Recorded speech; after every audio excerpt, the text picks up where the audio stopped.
Hello everyone, and welcome to the 2021 MTEEA Virtual Conference. I am Mike Lindstrom. I'm retired from the Anoka-Hennepin School District and a longtime member of MTEEA. The theme for this year is networking for student success. So what are the networking options? Well, if you first of all look at the image that's been created, you'll see that MTEEA itself is a network. We've got people all over the state and they're all contributing. So that network exists, but there are other networking options that we should consider. However, the first thing we need to talk about is that students are going to view this differently than we do. Students only get one shot at being a 9th grader, an 8th grader, a 10th grader, and this is their year. So we need to provide them with the best experience we can. We're going to learn some things. We've learned some things already that will help us in the future. But when we think about the students that we're serving, this is their year. So we need to deliver the best experience we can. The first option we should consider, because it's easiest, is to sit down and talk with your colleagues. Right there in the school, whether it's in your own department or not, we're all dealing with distance education and some sorts of things that are new that we haven't dealt with much in the past. And you can get a lot of suggestions, good suggestions from the colleagues right there in your building. Another option is to call or email a lifeline. I have friends, colleagues that have expertise in graphic arts or in photography or in construction more than I do. And when I need assistance, they're the folks I call or email. And I get a response back relatively quickly, and I'm on to incorporating that information. Virtual PLCs have become popular, and the Anoka-Hennepin School District has been using them for the last couple of years. And that saves people traveling between buildings so that teachers teaching the same content can gather together virtually. I know that small school districts in outstate Minnesota have been doing this way longer than the metro schools have been because they needed to. They might only have one tech ed teacher and trying to sit down with someone that is in another district becomes difficult. So doing that virtually through Google Meet or Zoom or Skype, there are lots of options to do that. Finally, remember that YouTube is your best friend. If you're trying to learn a new aspect of the online delivery or software that you're using, somebody will have made a video tutorial on how to use that and place it on YouTube. So be sure and tap into that as you need it as well. Another networking source is the MTEEA webpage. And I'd like to give you just a little background about that resource, where it came from. 25 years ago, in the early 1990s, websites were somewhat rare among institutions like MTEEA. And this one was born through reverse engineering. I remember that we were approaching our winter Christmas break. We were going to be spending that at my wife's parents in Detroit Lakes, Minnesota.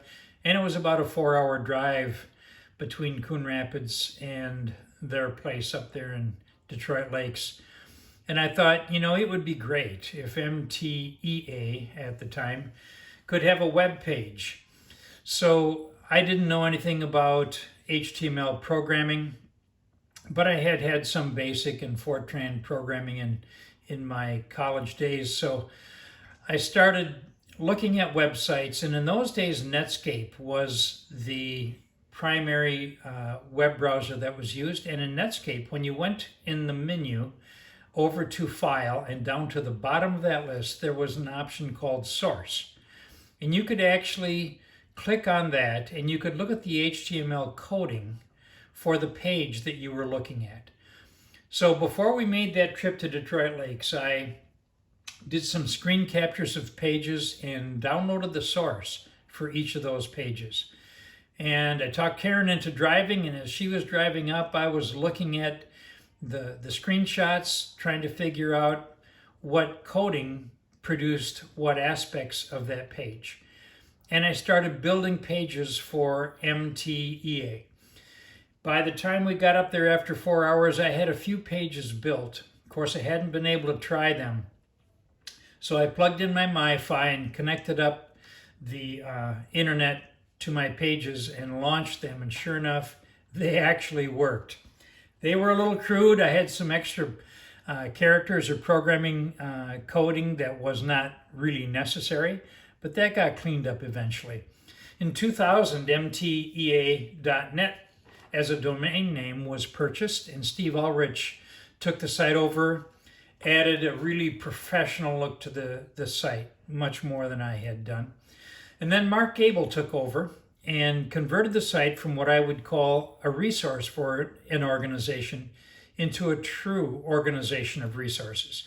And if you go there today and you click on the documents and down into safety, you'll find all sorts of resources that Mark has organized there, free for anyone to tap into. It's really a great organization of resources at this point. Don't forget that we have also added a listserv and your contributions. So the listserv is simply the process where you email Mark Gable and you ask a question or share something with him to put on the listserv.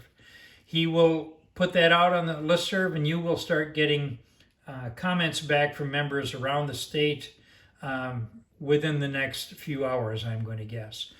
And so I want you to think about this resource for networking, not just as a place you go and consume information, but a place where you can contribute information. If you have project ideas, if you've got safety manuals that you or your district has developed, or safety tests, those kinds of things, share those with Mark, and he will put them into the resource location where they can be found. And finally, I just want to remind you, in case you don't go and check regularly, Hannah Riesdorf and Joe Schulte have expanded our site now to social media, to Facebook and other social media applications. So you can get at information that way as well. Next thing I want you to think about is the way that different MTEEA members contribute to the networking that occurs. We don't all do that in the same way. In fact, in many ways, a networking organization is like an electronic network. Networking occurs in different ways. And when I sat on the MTEEA board and I reflect on those days, here's what I observed. So there are going to be conductors, like electrons flowing down a wire. These are the people that immediately push any new resource down the pipeline and out to everyone else. Mike Hecker at Andover High School is a great example of that, as are Jay Nix and Peggy Finnegan, especially in the areas Jay would always track the CTE activity in the state, and Peggy was always keeping track of the kinds of things that happen in the legislature. These were things I didn't have close at hand always, and they would simply pass an email along to folks with that information. They were the conductor, getting that information out to everyone else. There are capacitors. In circuits, capacitors store electricity and release it into the circuit just as it is needed, when the energy seems to be waning. I think of Joel Ellingheisen and Mark Lockhart. They won't be the first ones necessarily to speak up at meetings, but just when it is needed, Sven and Oli appear and re-energize the network. There are transformers. Transformers are people who are always pushing us to new levels. They show us what could be. I think of people like Mike Sundblad and Sean Mars.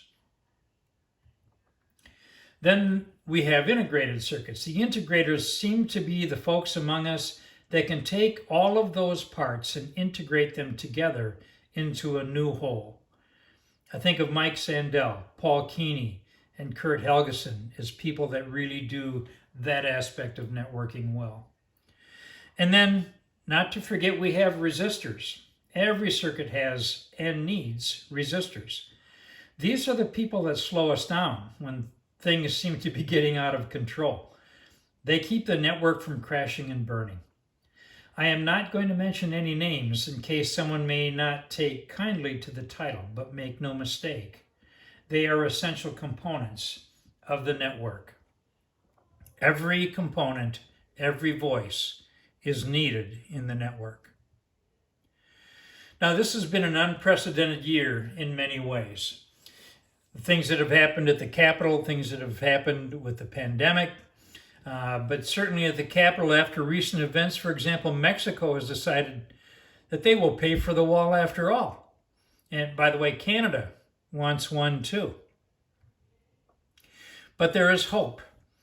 In fact, this is what hope looks like in the Los Fresnos, Texas rodeo parking lot, with 1,500 other cars parked overnight for a chance to get the COVID vaccination in the morning. Karen and I drove over on Thursday afternoon at 4:30, parked our car, walked into town, found a place to order out and did some shopping, then headed back to our car and slept the night in the back of the car. We were on the road by about 8:30 in the morning, and both of us have had our first vaccination shots. They'll be coming to teachers soon. Those of you that are over 65 and teaching, you may have gotten yours already like Karen and I did. Networking has been in this year unprecedented in many ways. So in spite of political and pandemic events, some amazing technologies have evolved through all of this.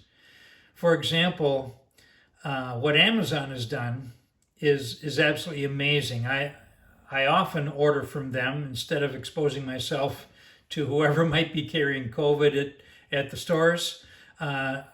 When we go into another lockdown, we should just train all the Amazon drivers to give us the vaccine. Entire population immunized by Wednesday, if you've got Prime. And just another bit of humor, can you imagine if we could make bacon masks? Finally, we'd have everybody wearing a mask. But one of the technologies that continues to evolve in spite of what's been going on is what SpaceX is bringing us. And this is a lesson that I think SpaceX can deliver to us in our networking. So what I'm going to do is click here for a brief 2-minute video, and I will let you watch that, and then we will get into what we can learn. Stage prop is go for flight.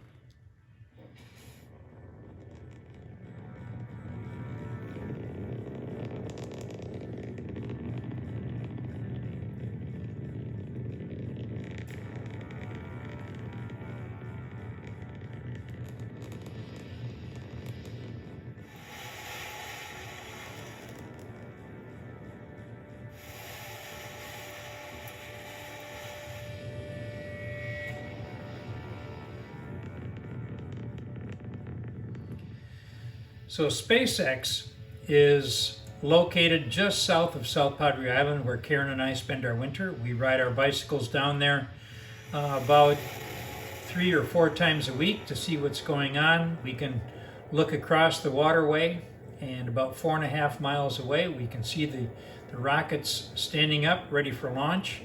This particular rocket was SN8, serial number 8, that was launched in December. And what they're trying to do, this is the first rocket that in the area went up to 30,000 feet. And what they're experimenting with is to drop the rocket back to Earth on its side. They call it the belly flop maneuver. You can see that they have small wings that control the descent. That process actually reduces the amount of fuel needed by 75% to land it.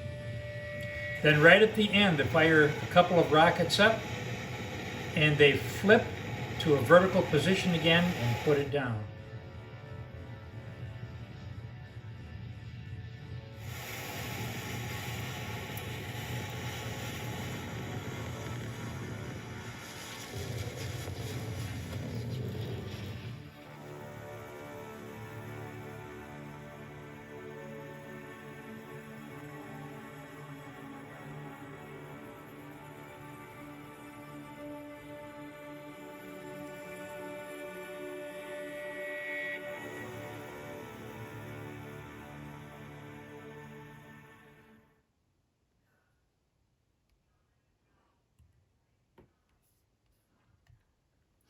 Well, as you can see, the landing was a little rough for them, but they're going to get it.